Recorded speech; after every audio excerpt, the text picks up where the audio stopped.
E Barão, voz tá melhor, hein? E aí, tá melhor, a voz tá melhor, rapaz. Né? Felizmente, obrigado a todos os ouvintes da Band News FM que mandaram dicas aí, gengibre, conhaque, pinga com limão. Não tomei nada, mas já deu uma melhorada. Robertinha, esse final de semana foi um final de semana de protestos numa região que tem muitos brasileiros, que é o estado de Massachusetts, né? A região de Milford, que fica pertinho de Boston.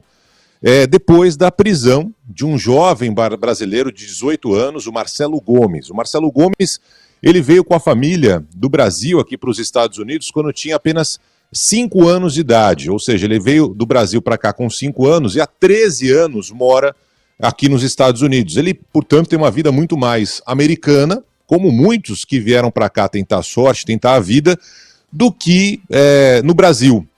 E o Marcelo Gomes foi preso nesse final de semana quando estava indo jogar vôlei pela escola dele. Ele está estudando na Milford High School, que é uma escola de segundo grau, digamos aqui, ensino médio, nos Estados Unidos, e iria se formar nesse final de semana. Ele toca na banda da escola, é baterista da banda.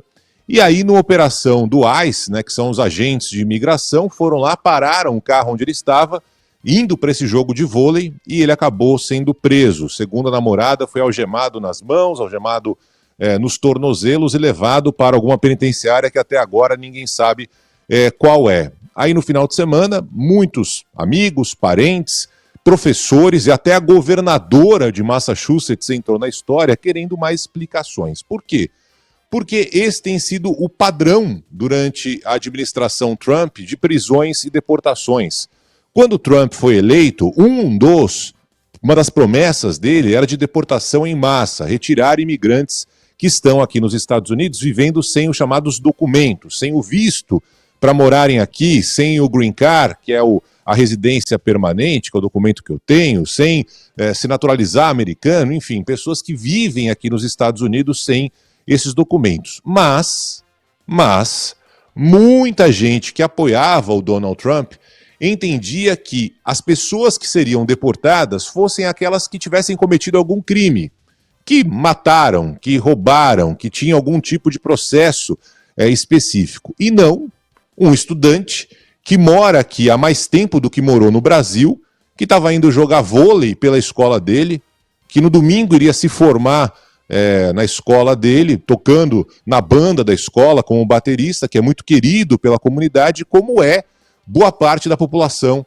que veio aqui para os Estados Unidos. Ou seja, muita gente imaginava que a deportação em massa prometida pelo Trump não iria pegar todo mundo que está aqui vivendo sem documentos, e sim aqueles que cometeram algum tipo de crime. Aquele que roubou, aquele que, enfim, matou, aquele que saqueou, esse tipo de estrangeiro. Mas não.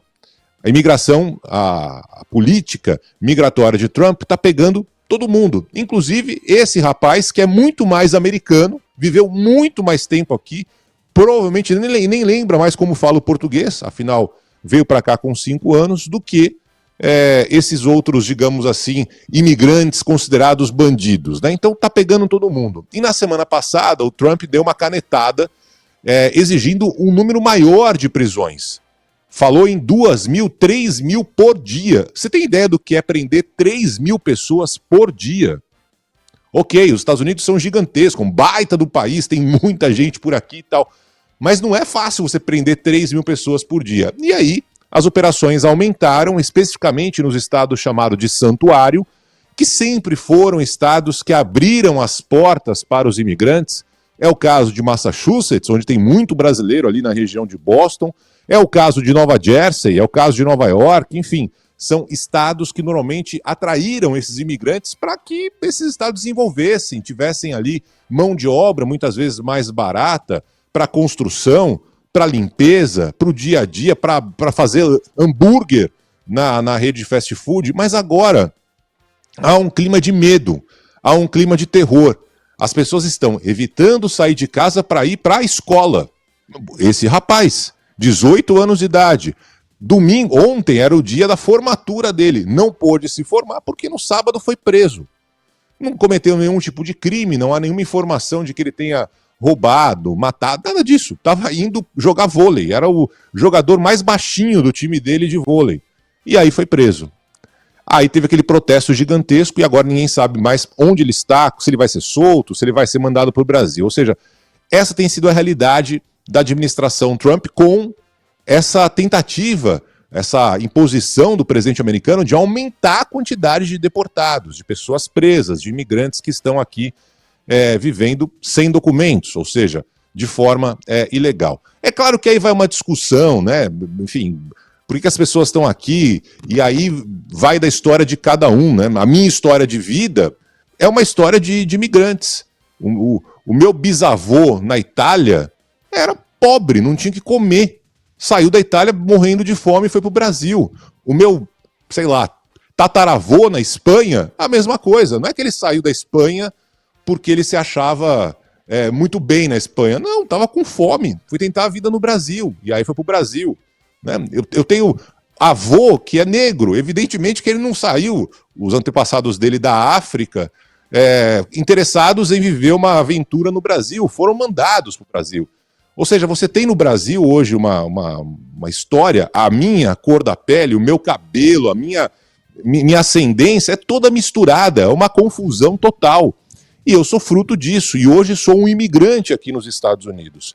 E esse país, assim como o Brasil, foi construído por imigrantes. É um país que você tem na Estátua da Liberdade ali, os dizeres todos, venham para cá, que eles tiveram algum problema e tal, que era a primeira imagem de quem saía da guerra, fugia da Europa, principalmente, chegava.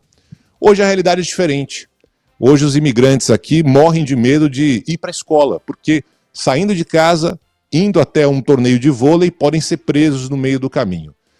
Não dá para saber como vai terminar toda essa história. Se vai faltar mão de obra, como já está faltando, por exemplo, na agricultura, os agricultores não têm mão de obra hoje para colher os produtos, enfim, já há uma reclamação geral nesse sentido. Está faltando faxineira. Né? As faxineiras que limpam as casas de quem pode pagar, não está faltando faxineira, não tem mais a helper, que é a ajudante da faxina. Né? Daqui a pouco vai faltar gente na construção. Muitos ficavam em algumas ruas, avenidas, esperando alguém pegar para ajudar no dia a dia, dar uma graninha ali, 100, 200 dólares. Esse pessoal sumiu, desapareceu. O que vai acontecer nesse país daqui para frente, né? Sem essa mão de obra que é tida como não tão qualificada, mas que simplesmente faz a roda da economia americana girar. É algo que a gente vai acompanhar nos próximos meses, essa meta estipulada pelo Trump de ter 3.000 prisões por dia vai ser cumprida realmente pelos agentes de imigração. E, claro, a situação dos brasileiros. Há um medo, há um receio, há um temor do que vai acontecer, não amanhã, do que vai acontecer hoje, daqui a um minuto. A circulação é bem menor nesses bairros, as pessoas não estão indo para escolas, muitas estão com medo de trabalhar, porque podem simplesmente nunca mais voltar para casa. Robertinha.